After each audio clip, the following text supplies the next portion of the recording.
All right, so thanks for watching that little trailer, test footage, whatever you want to call it. I shot that in just a few hours with my friend Jamal, who's actually a super talented singer if you want to check out his Instagram. We shot it spontaneously, without any planning. I just showed up with my camera and we figured it out as we filmed it. We didn't really get any BTS footage, unfortunately, but I thought I'd make this little explainer video instead, just to tell you about how we did it. All right, so let's get some tech details out of the way first here. I shot this on my Sony a7S III camera. That's also the camera that I'm shooting on right now. I shot it in 4K 24p using the S-Log3 S-Gamut3 Cine picture profile. I used a DJI RSC2 gimbal as my stabilizer, and as my video monitor, I used a phone. I used my Vivo X70 Plus phone with the Monitor Plus app. This is a great app to bring along when you don't want to use a full-size video monitor. My only other gear was a small tube light, a Godox TL30. I really love this light because it's small enough to fit in any backpack. It's RGB and color temperature adjustable, and best of all, it's magnetic. So if I'm out shooting on the street, I don't have to bring along light stands or whatever. I just find some metal and I stick the light to it. So the main reason I shot this short film actually was to test a couple of lenses that unfortunately have gotten delayed in their production, so I can't give you any details on them. All I can say is that it was shot in anamorphic and it was using two different focal lengths that were fairly wide. So originally we were thinking of doing some regular kind of modeling test shoot where he just stands around and doesn't really do anything. But then I thought, what if he plays a character, like sort of a dark anti-hero? Because I'm personally kind of an action movie junkie, like John Wick movies, stuff like that. So I thought it'd be fun to try out some action movie cinematography. So Jamal put on a dark colored suit and most importantly, a black turtleneck. And we wandered around the street filming him kicking the camera's ass. So I wanted to show him being violent somehow, but it was just Jamal and me. We didn't have a third guy for him to beat up. So my solution here was to shoot it in a POV kind of style, having him directly punch into the camera as if the audience was his victim. I made sure to put the camera really low, as if he had already knocked the person to the ground, which also helps him to look bigger. And then I shot it on a wide angle lens, which also makes him look even bigger. So those two elements made him look more imposing and more dominant in the frame. One note here about the camera settings. Since we were in a pretty dark corridor that was only lit by streetlights, I had to use the high base ISO of my a7S III, which is ISO 12,800. I generally try to avoid using this higher base ISO because it has some ugly temporal noise reduction artifacts, which you can actually see if you watch the video frame by frame. If you pause it, you'll see some ghosting around high contrast edges. But since it was just a few quick shots, I didn't worry about it too much and I think it turned out okay. We shot most of the rest of this video on just one street in Hong Kong. And I chose that street because it has these flashing digital billboards.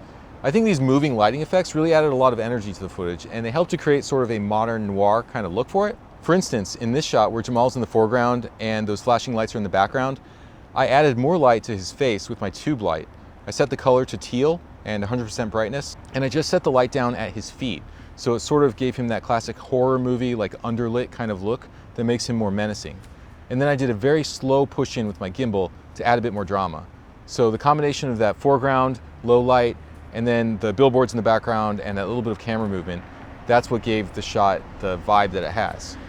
Okay, and for this shot where Jamal's kicking the crap out of some poor off-screen person, I used that ambient light from the billboards to create color contrast, helping to separate the warm foreground from the cool background. That backlight also made Jamal more visible in the shot. Since he's wearing those dark clothes, I needed to put him against a brighter background, otherwise he would just disappear in the shadows.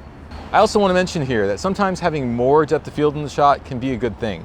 I love shallow depth of field. I love shots with lots and lots of bokeh, lots of out of focus stuff in the shot, but I also love showing off my location. If I had used the lens that blurred out the foreground and blurred out the background here and just kept Jamal in focus, we wouldn't have seen all the cool details around him. So using a deeper depth of field sometimes helps to give a shot a better sense of space and a better sense of location. For any of the shots where Jamal's walking, I put my camera on my gimbal and I set the gimbal to FPV mode. FPV is the mode that follows pan, tilt, and roll, and it gives the shot a more natural, Steadicam kind of look. So it has more of an organic feel than that mechanical, robotic gimbal feel. I adjusted the speed of that FPV mode according to how smooth or how rough I wanted the shot to look. For some of these shots, I wanted it to look almost handheld. So in those cases, I cranked up the speed all the way to, I think, 95. And then for a smoother look, I would take the speed down to around 30. Okay, so here's a handheld shot. In this one, Jamal's supposed to look like he's injured, or maybe he's just like in shock after beating somebody to death. Jamal poured water on his hair and messed it around, and then he splashed some water on his face to make him look a little bit sweaty.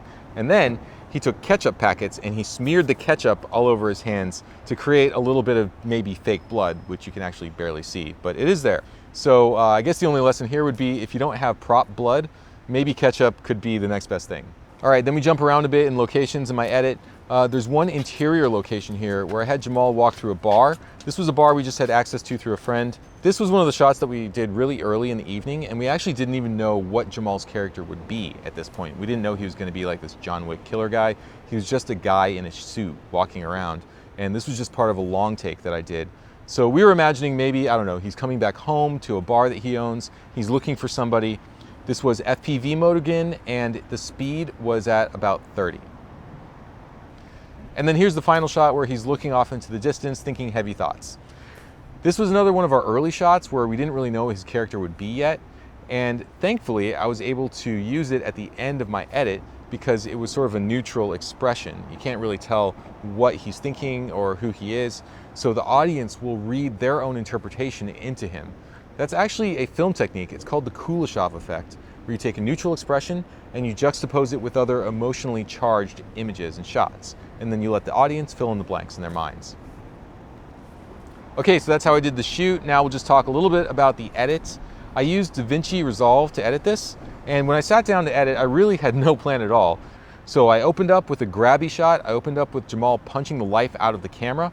And I added some black frames every time he threw a punch, which makes it look more stylized, and it also helps to sell the impact of those hits. Because without those black frames, you can clearly tell that he's not hitting anything. The sound effects here were just some random sounds that I had lying around on my hard drive. Unfortunately, I don't really remember where I got them from, but if you are subscribed to Artlist or Audio Socket or Epidemic Sound or one of those music libraries, then try searching those for sound effects because a lot of them have added sound effects now. So go ahead and check to see if your music library has sound effects. In case you're wondering about the music track, it was a track called Getting Ready by Bortrex. To find it, I just searched by mood for Angry. I didn't do a whole lot of color grading here. What I did was first I denoised my footage using Resolve's noise reduction, which is built in. I did that as a group pre-clip node. So all my clips were part of a group, and then in the pre-clip, I did my noise reduction. Then in the group clip parameters, I conformed my log footage to Rec. 709 using the Phantom Neutral LUT. And I did some fixes on the exposure as well. Then in the group post clip, I added the film emulation plugin Dehancer. I did a couple instances of this. On the first node, I used the Kodak Ektar 100 film stock, and I disabled all the other features of Dehancer. Then I set the key output gain of that node to 0.6, which basically reduces the intensity of the film stock effect. Then on my next node, I added another Dehancer instance, and I added film grain and bloom. And I did a few tweaks after that to do the lift, the gamma, just basically fix stuff around a little bit more, and that was about it for the color grade.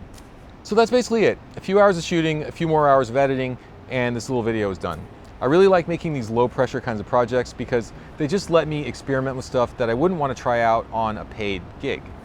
So if your camera is just lying around between gigs, losing resale value, then try grabbing a friend and going out and making a fake movie trailer. It'll help you to stay sharp. All right, so thanks for watching. I'll see you next time.